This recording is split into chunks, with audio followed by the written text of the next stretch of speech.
تعلق رب سے جوڑو کر دے گا وہ نظر. سيدنا ومولانا محمدا عبده ورسوله. أما بعد فأعوذ بالله من الشيطان الرجيم. بسم الله الرحمن الرحيم. وإنك لعلى خلق عظيم. وقال عليه السلام: إنما بعثت لأتمم مكارم الأخلاق، أو كما قال صلى الله عليه وسلم.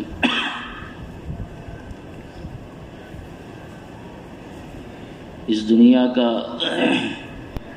یہ دستور ہے کہ دنیا میں جو چیز فائدہ مند ہوتی ہے انسان اس کی حفاظت کرتا ہے، اور ہر طرح کی آفتوں سے، ہلاکتوں سے، خراب ہونے سے اسے بچانے کی کوشش کرتا ہے. اور جو چیز بیکار ہو جاتی ہے، اس میں کوئی فائدہ نہیں ہو، تو پھر آدمی اسے پھینک دیتا ہے، وہ کوڑے دان کے حوالے ہو جاتا ہے. یہ زمانے کا دستور ہے اور ہر چیزوں میں یہ بات پائی جاتی ہے. در حقیقت اس دستور کو اللہ رب العزت نے بھی بیان فرمایا ہے. آپ دیکھیں گے گھروں میں جو کھانا ہو اور وہ کھانا اچھا ہو تو آدمی اسے اپنے استعمال میں لاتا ہے، بچتا ہے تو آدمی اس کی حفاظت کرتا ہے، اسے فریج میں ڈال دیا یا کسی اور محفوظ مقام پر ڈال دیا، ڈھک کے رکھ دیا تاکہ دوسرے وقت میں کام آئے، کیونکہ وہ کھانا فائدہ مند ہے، کام کی چیز ہے، اسی لیے اس کی حفاظت کی جاتی ہے. لیکن جب وہ کھانا خراب ہو جائے، اس سے بدبو آنے لگے، اس کا مزہ بگڑ جائے، اس میں کیڑے پھل جائیں، تو چاہے وہ کتنا مہنگا ہو، پھر انسان اس کی حفاظت نہیں کرتا ہے، وہ کوڑے دان کے حوالے کر دیتا ہے، جانوروں کو کھلا دیتا ہے، کسی دوسرے انسان کو بھی دینا گوارا نہیں کرتا ہے. دنیا جہان کی تمام چیزوں میں یہی صورتحال ہے کہ جو چیزیں نفع بخش ہوتی ہیں اس کی قدر و قیمت ہوتی ہے، اور جو چیزیں نفع بخش نہیں ہوتی اس کی کوئی قدر نہیں کی جاتی، اس کی حفاظت کا کوئی انتظام نہیں کیا جاتا. اللہ رب العزت نے بیان فرمایا: ارسل من السماء ماء فسالت اودية بقدرها فاحتمل السيل زبدا رابيا ومما يوقدون عليه في النار ابتغاء حلية أو متاع زبد مثله.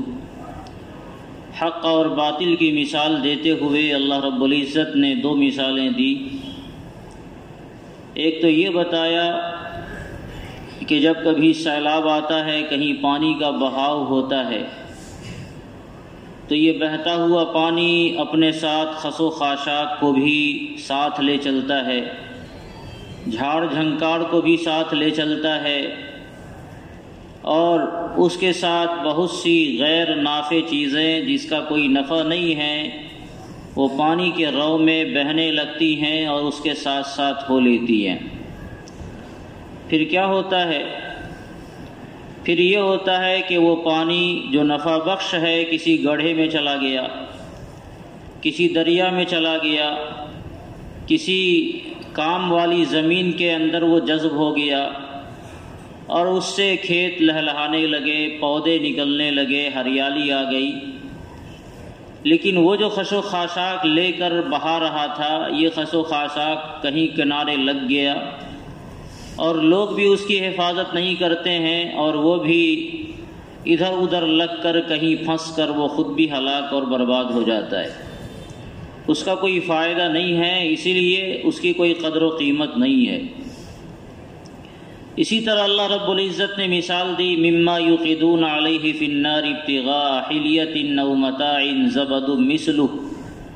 اے لوگو، تم نے دیکھا ہوگا کہ کوئی سونار جب سونے کو آگ پر تپاتا ہے تو سونے کو آگ پر تپاتے ہوئے اس کے اوپر جو جھاگ نکلتی ہے اس جھاگ کو پھینک دیا جاتا ہے، اور جو مادہ اندر رہتا ہے اس کی حفاظت کی جاتی ہے۔ جو نیچے جم گیا اس کی حفاظت ہوئی، اور جو اوپر جھاگ کی شکل میں چلا آیا وہ غیر نافع ہے، لہذا اس کی کوئی وزن نہیں، اس کا کوئی بھاؤ نہیں، نکال کر اسے کوڑے دان میں ڈال دیا جاتا ہے۔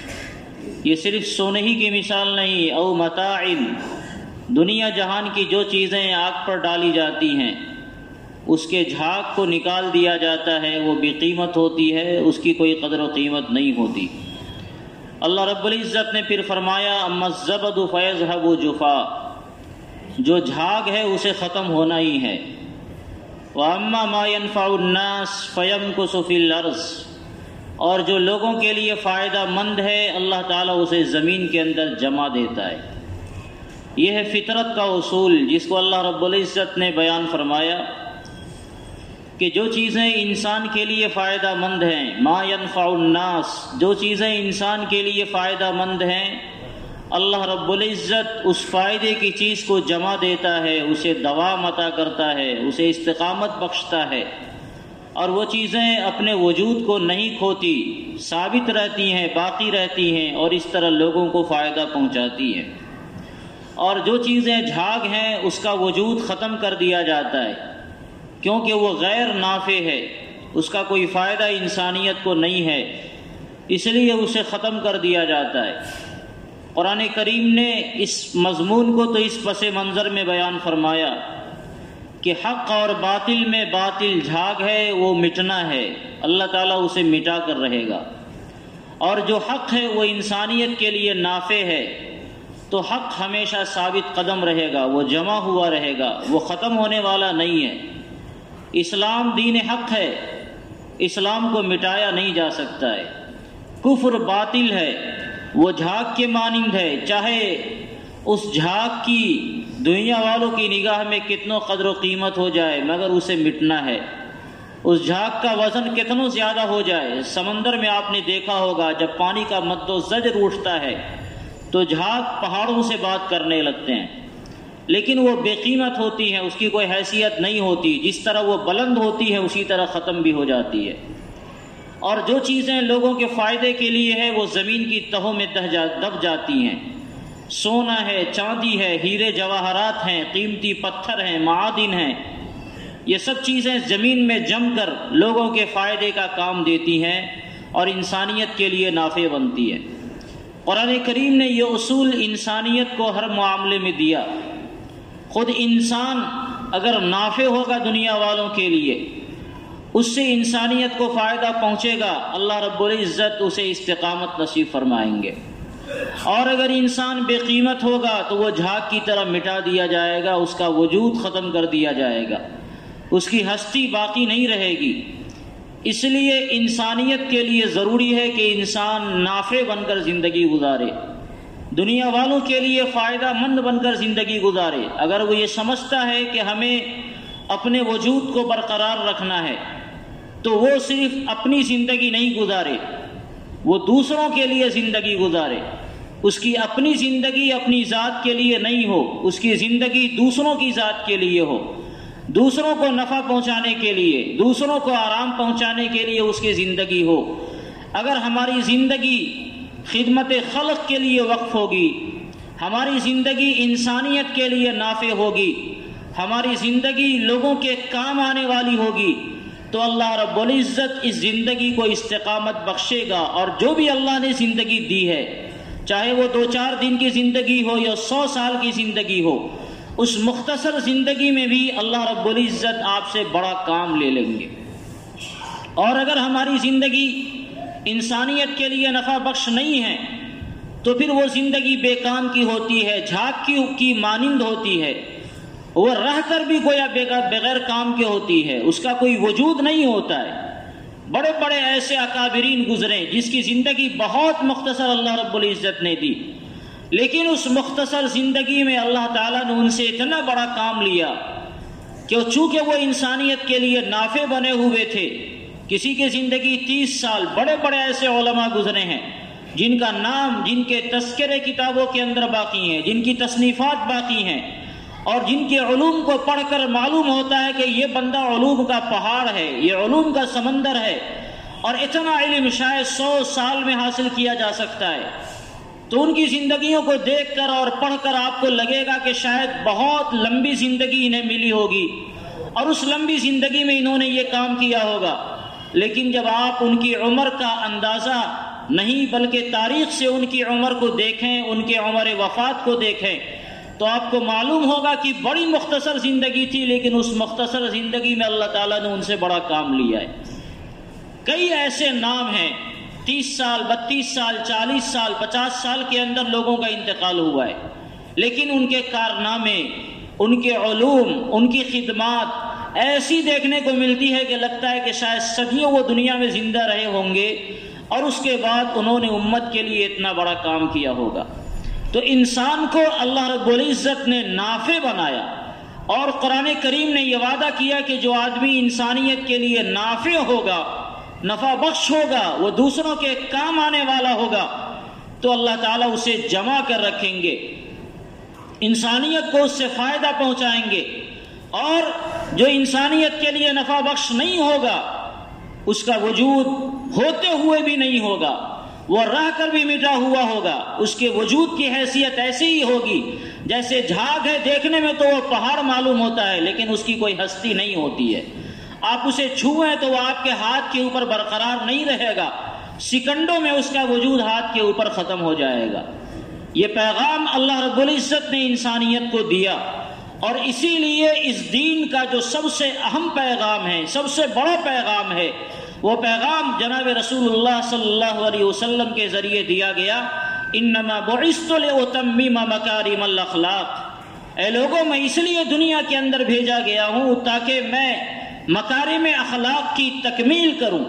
اللہ تعالیٰ نے بتایا انک لعلی خلق عظیم، آپ کو اخلاق عظیم کے اوپر فائز کیا گیا، اتنی اونچی اخلاق کے اوپر اللہ رب العزت نے آپ کو فائز کیا کہ گویا اخلاق کی وہ انتہا ہے، وہاں سے اخلاق کا مقام ختم ہو جاتا ہے، اور اس کے اوپر اللہ تعالیٰ نے آپ کو فائز کر رکھا ہے۔ ساری دنیا کے لیے نفع کی فکر، ساری دنیا کے لیے فلاح کی فکر، ساری دنیا کو ابدی نجات کی فکر، یہ جناب رسول اللہ صلی اللہ علیہ وسلم کو اللہ رب العزت نے عطا فرمایا، اور آپ نے اپنی تعلیمات کے ذریعے بھی انسانیت کو یہ بتایا کہ تم میں جو سب سے بہتر ہے یہ وہ ہے جو سب کے لیے نفع بخش ہو۔ اکمل المؤمنین ایمانا احسنہم خلقا، اللہ کے رسول علیہ الصلوۃ والسلام نے ارشاد فرمایا کہ آدمی مومن تو ہوتا ہے، اس کا ایمان کب کامل ہوگا؟ جب اس کے اخلاق سب سے اچھے ہوں۔ بڑا پیارا معیار دیا اللہ کے رسول علیہ الصلوۃ والسلام نے، آپ دیکھیں کہ آپ کا ایمان کامل ہے یا کامل نہیں ہے، اس کے لیے آپ کو یہ دیکھنا ہے کہ آپ کے اخلاق کیسے ہیں، دنیا والوں کے لیے آپ کس انداز میں پیش آتے ہیں، دنیا والوں کے لیے آپ کیا سوچتے ہیں، انسانیت کے لیے آپ نفع سوچتے ہیں یا نقصان سوچتے ہیں۔ حسن اخلاق کو، بلند اخلاق کو جناب رسول اللہ صلی اللہ علیہ وسلم نے گویا کامل ایمان کی کسوٹی قرار دیا ہے۔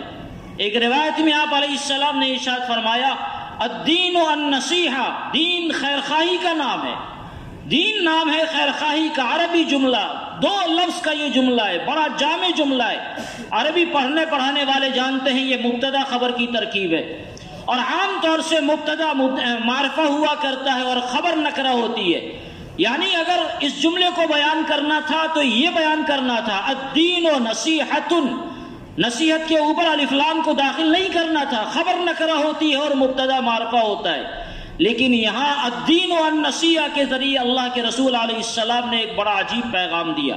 لکھا علماء نے کہ الدین و النصیحہ جب مبتدا اور خبر دونوں معرفہ ہوں تو اس کا مطلب یہ ہے کہ یہ مبتدا اس خبر کے لیے لازم ہے اور یہ خبر اس مبتدا کے لیے لازم ہے، یعنی آپ علیہ السلام نے انسانیت کو یہ پیغام دیا کہ اے لوگوں، دین خیر خواہی کا ہی نام ہے، خیر خواہی دین کا ہی نام ہے، یعنی دین اور خیر خواہی دونوں ایک دوسرے کے لیے لازم و ملزوم ہیں۔ یہ نہیں ہو سکتا کہ دین ہو اور انسانیت کے لیے خیر خواہی نہیں ہو۔ یہ نہیں ہو سکتا کہ خیر خواہی ہو اور انسانیت اس کے اندر دین نہیں ہو۔ دین میں اور خیر خواہی میں چولی دامن کا ساتھ ہے، جب ایک ہوگا دوسرا ہوگا، جب دوسرا ہوگا تو پہلا ہوگا۔ یہ پیغام حضور علیہ الصلوۃ والسلام نے دیا اور یہ دے کر یہ بتایا کہ اگر کوئی آدمی دیندار ہے اس کا مطلب انسانیت کے لیے وہ خیر خواہ ہوگا۔ کوئی آدمی اگر خیر خواہ ہے اس کا مطلب اس کی ذات میں دین موجود ہے، اور اگر کوئی آدمی دیندار ہو کر بھی انسانیت کے لیے خیر خواہ نہیں ہے اس کا مطلب یہ ہے کہ اس کی زندگی سے دین نکلا ہوا ہے۔ جو نظر آ رہا ہے وہ دین نہیں ہے، جو دکھلانے میں آ رہا ہے وہ دین نہیں ہے۔ حقیقی دین اس وقت انسان کے اندر موجود ہے جب انسان اس کے اندر خیر خواہی بھی موجود ہو انسانیت کے لیے، وہ امت کے لیے غم میں گھلنے والا ہو، امت کے غموں میں اس کی نیند قربان ہونے والی ہو، امت کے لیے وہ بے چین ہونے والا ہو۔ تو انسان کے اندر جب دینداری آتی ہے تو خیر خواہی بھی آتی ہے، اور جب اس کے اندر خیر خواہی ہوتی ہے اس کا مطلب یہ ہے کہ اس کے اندر دین بھی ہے۔ اس مختصر جملے میں اللہ کے رسول علیہ الصلوۃ والسلام نے انسانیت کو ایک معیار دیا کہ تمہارے اندر دینداری اور خیر خواہی، اس ترازو کے دو پلڑے پر اپنے آپ کو ناپ لو کہ تمہارے اندر دینداری کتنی ہے۔ آپ علیہ الصلوۃ والسلام نے ایک بار ارشاد فرمایا کہ اے لوگو تمہیں معلوم ہے سب سے بہتر چیز انسان کو کیا دی گئی؟ صحابہ کرام خاموش رہے۔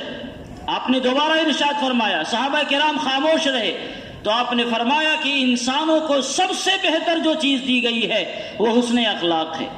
انسان حسن اخلاق کی وجہ سے وہ مقام حاصل کر لیتا ہے۔ یہ باضابطہ روایت ہے، ان المؤمن لیدرک بحسن الخلق درجۃ قیام اللیل وصائم النہار او کما قال علیہ الصلوۃ والسلام۔ آپ نے فرمایا کہ انسان حسن اخلاق کی وجہ سے وہ مقام حاصل کرتا ہے جو مقام ایک بندہ دنوں میں روزہ رکھ کر اور راتوں میں اللہ کی عبادت کر کے حاصل کرتا ہے۔ ایک شخص وہ ہے جو راتوں میں پوری رات اللہ کی عبادت کر رہا ہے، دنوں میں روزانہ وہ روزے رکھ رہا ہے، یعنی اس کا دن بھی اللہ کی عبادت کے لیے، اس کی رات بھی اللہ کی عبادت کے لیے۔ ایک بندہ تو یہ ہے، اور دوسرا بندہ وہ ہے جس کے اندر حسن اخلاق ہے، وہ لوگوں کے کام آ رہا ہے، وہ لوگوں کے نفع کی فکر کر رہا ہے، وہ لوگوں کے نفع کے لیے سوچ رہا ہے۔ آپ علیہ السلام نے فرمایا کہ اگرچہ یہ بندہ راتوں میں قیام نہیں کرتا، لمبی لمبی نمازیں نہیں پڑھتا ہے، سویا رہتا ہے، فرائض اور واجبات کی ادائیگی کر رہا ہے، اس کے علاوہ وہ آرام کرتا ہے، دنوں میں وہ روزہ نہیں رہتا مگر خدمت خلق کے اندر وہ مشغول ہے، تو اس کا مطلب یہ ہے کہ اس بندے نے اس بندے کا مقام پا لیا جو بندہ پوری رات اللہ رب العزت کے دربار میں کھڑا ہوتا ہے۔ یہ وہ مقام ہے حسن اخلاق کا جس کی تعلیم جناب رسول اللہ صلی اللہ علیہ وسلم نے دی ہے، اور اسی لیے ہماری جو شریعت ہے اس شریعت میں حسن اخلاق کا سب سے اونچا درجہ بیان کیا گیا۔ جو توریت کے ماننے والے ہیں یہودی، ان کے یہاں حسن اخلاق یہ تھا، اخلاق حمیدہ اس کو کہا جاتا ہے۔ قرآن کریم نے توریت کی تعلیم بتائی، ان النفس بالنفس والعین بالعین والانف بالانف۔ توریت کی تعلیم یہ تھی کہ آدمی برابر سرابر بدلہ لے لے، اس نے آپ کو ایک لاٹھی ماری آپ بھی ایک لاٹھی مارے، یہ اخلاق حمیدہ ہے۔ انجیل کی تعلیم یہ بتائی گئی کہ اگر کوئی تمہیں مار رہا ہے اسے معاف کر دو۔ عیسائیوں کے یہاں یہ عام رواج ہے، اگر کوئی آدمی ایک تھپڑ مار دے آدمی اسے بھلا دیتا ہے، لیکن اسلام کی تعلیم یہ نہیں ہے۔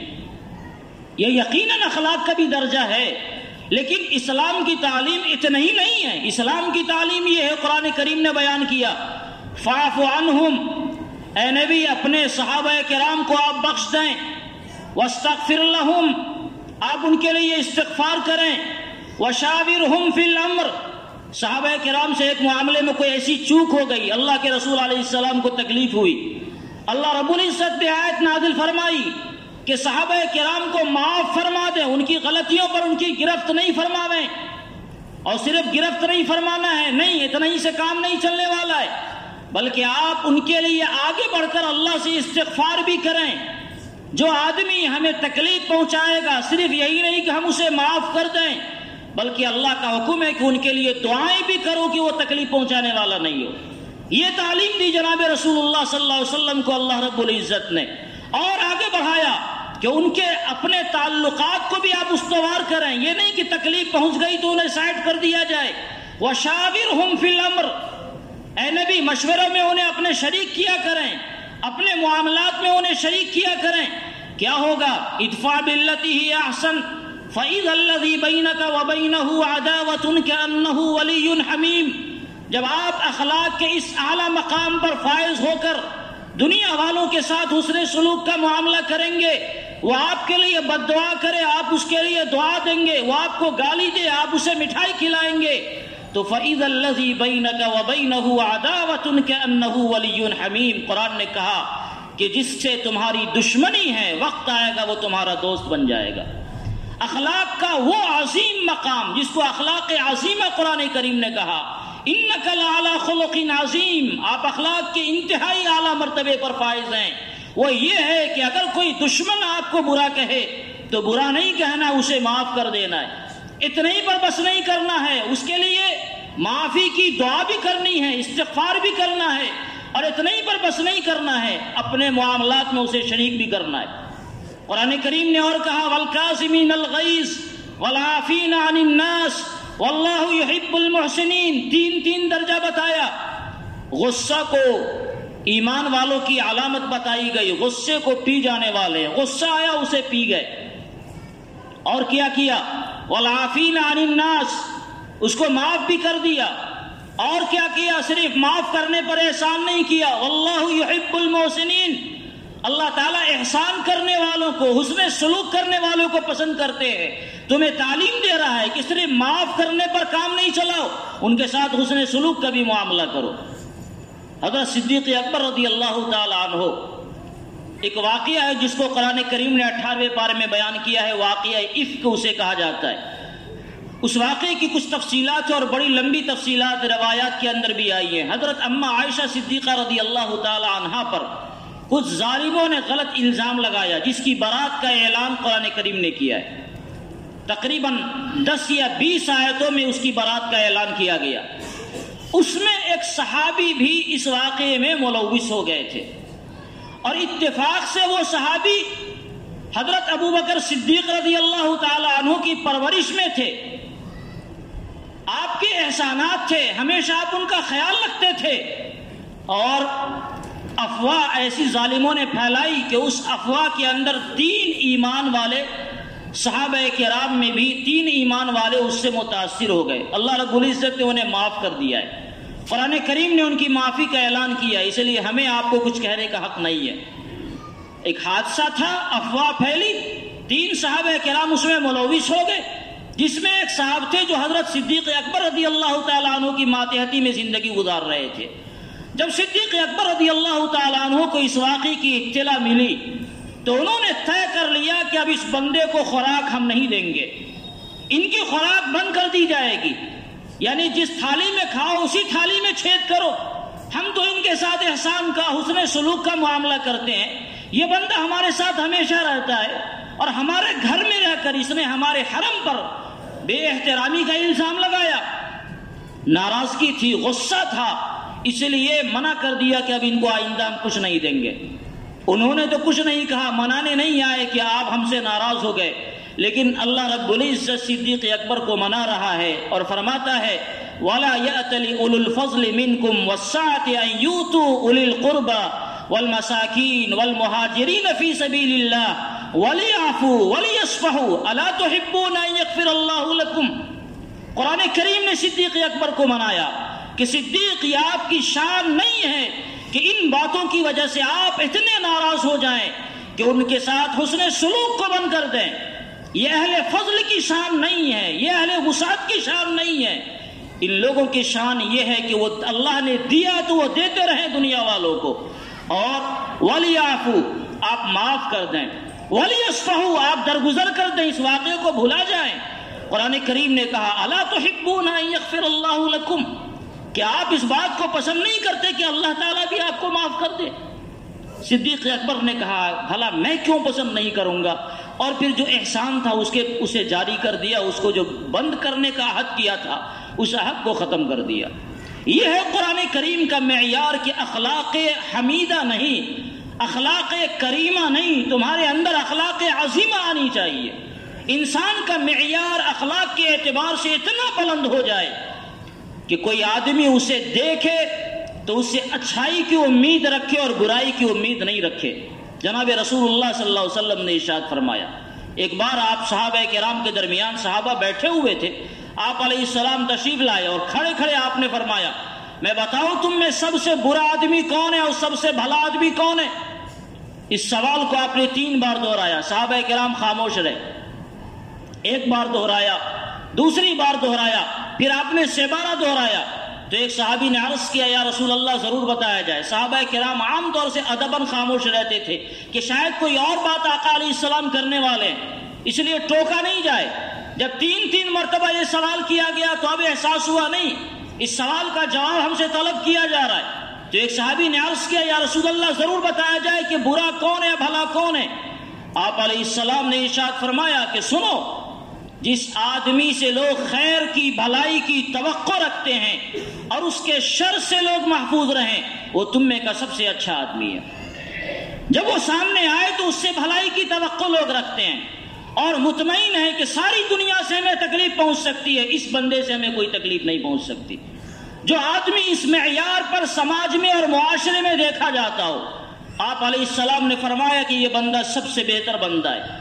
اور برا بندہ اس کا الٹا، کہ جس آدمی سے بھلائی کی کوئی توقع نہیں رکھتا، کبھی اس نے کھانا نہیں کھلایا، کبھی اس نے چائے نہیں پلائی، کبھی غریبوں کی مدد نہیں کر رہا ہے، اور ہمیشہ اس سے انسان کو ڈر ہو کہ پتہ نہیں کب کہاں ڈس لے، کیا نقصان پہنچا لے۔ تو آپ علیہ السلام نے یہ فرمایا کہ سب سے بہتر بندہ وہ ہے جس سے بھلائی کی تو توقع رکھی جائے مگر اس سے نقصان کی اور برائی کی توقع نہیں رکھی جائے۔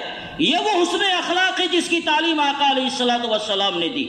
اور انسان میں جب یہ صفت آ جاتی ہے، لوگوں کے لیے نافع بنتا ہے، تو قرآن کریم نے بتایا ما ينفع الناس فيمكث في الارض، جب انسان لوگوں کے لیے نفع بخش ہوگا تو اللہ رب العزت اسے جمع دیں گے، اسے باقی رکھیں گے، اس کے وجود کو برقرار رکھا جائے گا۔ ایسا نہیں ہے کہ صرف انسان مسلمانوں کے ساتھ ہی احسان کرے۔ آپ علیہ السلام نے فرمایا ارحموا من فی الارض، جو لوگ بھی زمین میں رہنے والے ہیں سب کے ساتھ احسان کرو۔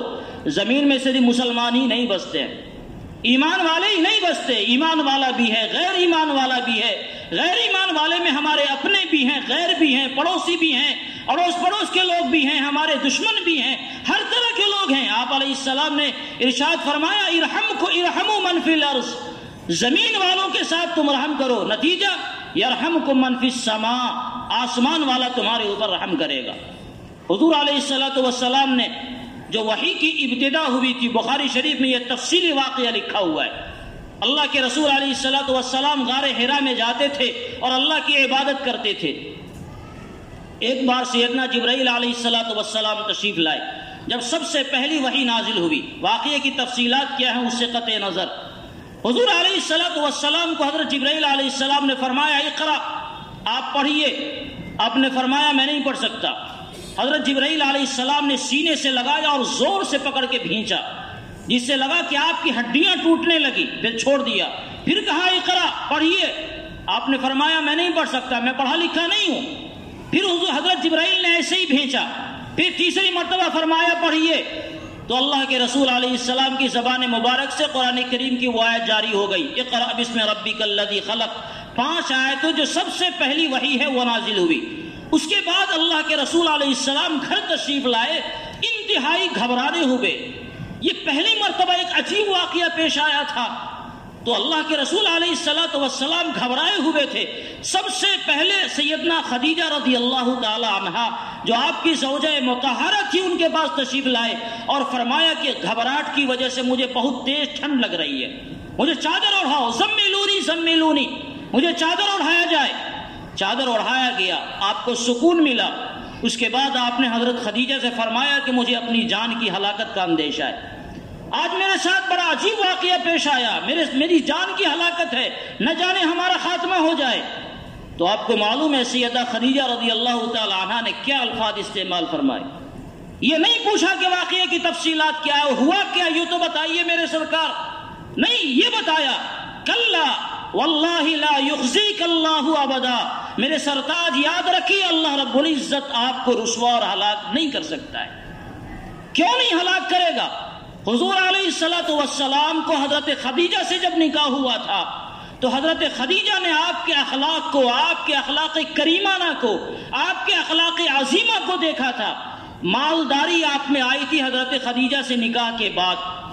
حضرت خدیجہ نے اپنا سارا مال، ساری دولت، بڑی مالدار خاتون تھی، ساری دولت کو اللہ کے رسول علیہ السلام کے قدموں میں نثار کر دیا تھا۔ اس وقت نبوت نہیں ملی تھی، مگر آپ کے اخلاق کریمانہ سے متاثر ہو کر ایک تو نکاح کا پیغام بھیجا اور ساری دولت آپ کے حوالے کر دی، اپنا غلام زید ابن حارثہ کو آپ کے حوالے کر دیا، اور 25ویں سال کی عمر میں نکاح ہوا ہے اور 40ویں سال کی عمر میں وحی کی ابتدا ہوئی ہے۔ 15 سال کی زندگی وہ ہے جو حضرت خدیجہ نے دیکھا کہ حضور علیہ السلام کے شب و روز کیا ہیں۔ جتنے مال و دولت اللہ کے رسول علیہ السلام کو انہوں نے قربان کیا تھا، جب نبوت کا آغاز ہوتا ہے تو آپ کے پاس ایک پائی بھی نہیں تھا، ساری دولت ختم ہو چکی تھی۔ وہ دولت کیا ہوئی؟ آپ نے بنگلہ بنایا؟ نہیں، وہ ساری دولتیں آپ نے دنیا والوں پر لٹا دی۔ کوئی بے کس ہے ان کی مدد فرما رہے، کوئی یتیم ہے ان کی مدد کر فرما رہے، کوئی کمزور اور بیمار ہے ان کی مدد فرما رہے، کوئی پریشان حال ہے ان کا خیال فرما رہے، کوئی بوجھل ہے ان کے بوجھ کو اتار رہے۔ تو حضرت خدیجہ نے انہی اخلاق عظیم کی بنیاد پر ان کو یہ اطمینان تھا کہ جو انسانیت کے لیے نافع ہوگا۔ قرآن کریم اگرچہ اترا نہیں تھا مگر یہ نظام دستور، نظام انسانیت ہے جو انسانیت کے لیے نفع بخش ہوتا ہے، اللہ رب العزت اسے ہلاکت سے بچاتے ہیں۔ اسی لیے حضرت خدیجہ کو اطمینان تھا کہ جو انسان اتنا عظیم ہو کہ اپنا سب کچھ وہ غیروں کے لیے لوٹا دے، اللہ رب العزت اسے ہلاک نہیں کر سکتا ہے۔ اسی لیے پورے اطمینان کے ساتھ، پورے یقین کے ساتھ، پورے جزم اور اعتماد کے ساتھ فرمایا کلا، ایسا نہیں ہو سکتا ہے، واللہ لا یخزیک اللہ ابدا، اللہ رب العزت آپ کو ہرگز ضائع نہیں کرے گا۔ کیوں؟ انک لتصل الرحمہ، آپ صلہ رحمی کرتے ہیں، رشتوں کو جوڑنے کا کام آپ کرتے ہیں، توڑنے کا کام آپ کا نہیں ہوتا ہے۔ معاشرے میں رشتوں کو جوڑنے کا جو کام کرتا ہے اللہ رب العزت اسے بھی جوڑ کے اپنی رحمت سے رکھتا ہے۔ رشتوں کو توڑنا صرف یہی نہیں ہے کہ کوئی رشتہ ہونے والا شادی بیاہ کا پڑھا دیا جائے، توڑ دیا جائے، نہیں، رشتوں کے توڑنے کی ہزاروں شکل ہیں۔ ہم دو دوست ہیں، ایک آدمی کو آپ نے بدگمان کر دیا، تم انہیں چائے پلاتے ہو، وہ تمہارے بارے میں برائی کا خیال کرتا ہے، تو گویا اس کے دل میں زہر ڈال دیا، بیج ڈال دیا برائی کا، رشتوں کو توڑنے کا کام ہوا۔ کوئی بھی شکل ہو سکتی ہے۔ آپ علیہ السلام کو حضرت خدیجہ نے فرمایا انک لتصل الرحمہ وتحمل الکلہ، جو آدمی بوجھل ہوتا ہے اس کے بوجھ کو آپ اٹھاتے ہیں، کوئی ایسا بندہ گیا جو بوجھل ہے اس کے بوجھ کو آپ نے ہلکا کر دیا، وتکسب المعدومہ، جو بے روزگار ہو جائے اسے آپ روزگار فراہم فرماتے ہیں۔ کوئی بندہ ایسا جس گھر میں فاقہ ہے، چولہا نہیں جل رہا ہے، چولہے جلانے کا آپ کام کرتے ہیں۔ اور وتقری الضیف، مکہ میں مہمانوں کے آنے جانے کا سلسلہ لگا ہوا ہے، خانہ کعبہ ہے، دور دراز سے لوگ آتے ہیں، آپ کی شان کریمی ایک بڑی عجیب ہے کہ آپ مہمان نوازی کرتے ہیں، مہمانوں کو اللہ کی رحمت سمجھ کر اسے اپنے در پر بلاتے، اسے بھگاتے نہیں ہیں۔ وَتُعِينُ عَلَى نَوَائِبِ الْحَقِّ، اور جب کبھی مصیبت آوے تو آپ حق کا ساتھ دیتے ہیں۔ ان 5 صفات کے اندر آپ غور کریں، یہ 5 صفات ایسی ہیں جو انسانیت کے نفع سے متعلق، ایک بھی ایسا نہیں ہے جس میں اللہ کے رسول علیہ السلام نے ذاتی طور پر کوئی اللہ رب العزت کی عبادت کی ہو، سب کا تعلق اس سے ہے جس میں انسانیت کو نفع ہو۔ آپ دوسروں کے لیے رحم دلی کا کام کرتے ہیں، صلہ رحمی کا کام کرتے ہیں، دوسروں کے بوجھ کو آپ اٹھاتے ہیں، جو آدمی بے یار و مددگار ہو جائے ان کا آپ سہارا بنتے ہیں، جو کوئی مہمان آ جائے جس کا کوئی سہارا نہیں ہوتا اس کی ضیافت آپ کرتے ہیں، اور کوئی مصیبت میں ہو، حق کا کوئی مصیبت کا مارا آپ کے پاس آئے تو حق کا آپ ساتھ دیتے ہیں۔ تو جو آدمی اتنا زیادہ انسانیت کے لیے نفع بخش ہو، اللہ رب العزت اسے ضائع کر دے گا، نہیں ہو سکتا ہے۔ اور یہ بات کہہ کر پھر انہیں ورقہ ابن نوفل کے پاس، جو اس زمانے کے بڑے عالم تھے عیسائی، ان کے پاس لے گئے، انہوں نے تسلی دلایا یہ تو وہی ناقوس ہے جو اللہ تعالیٰ نے حضرت موسیٰ اور حضرت عیسیٰ پر نازل کیا، اور آپ کے ساتھ ایک وقت آنے والا ہے کہ آپ کی قوم آپ کو نکال دے گی، کاش میں اس دن تک زندہ رہتا تو میں آپ کی مدد کرتا۔ لمبی روایت ہے، لیکن مجھے کہنا یہ ہے کہ انسانیت کے لیے جو آدمی نفع بخش ہوتا ہے، قرآن کریم نے یہ اصول بتایا، فَيَمْكُسُ فِي الْأَرْضِ، اللہ رب العزت اسے جمع دیتے ہیں۔ اسی کو اخلاق کریمانہ سے تعبیر کیا گیا، اسی کو کیریکٹر سے آپ تعبیر کر سکتے ہیں کہ اسلام کیریکٹر کے بنانے کے اوپر زیادہ فوکس کرتا ہے، زیادہ اہمیت کرتا ہے۔ آج کی جو دنیا ہے وہ کیریکٹر کو بنانے میں نہیں، کیریئر کے بنانے میں اپنی زندگی کھپا رہی ہے۔ پتہ چلا کیریئر تو بن گیا مگر کیریکٹر اتنا خراب ہو گیا کہ باپ کا جنازہ رکھا ہوا ہوتا ہے اور بیٹے کو جنازہ پڑھنے کی فرصت نہیں ملتی۔ یہ صورتحال ہے اسلام کا، یہ پیغام کہ انسان عظیم اخلاق والا بنے۔ اللہ رب العزت ہم سب کو اس عظیم اخلاق سے متصف فرمائے۔ آمین۔ وآخر دعوانا ان الحمد للہ رب العالمین۔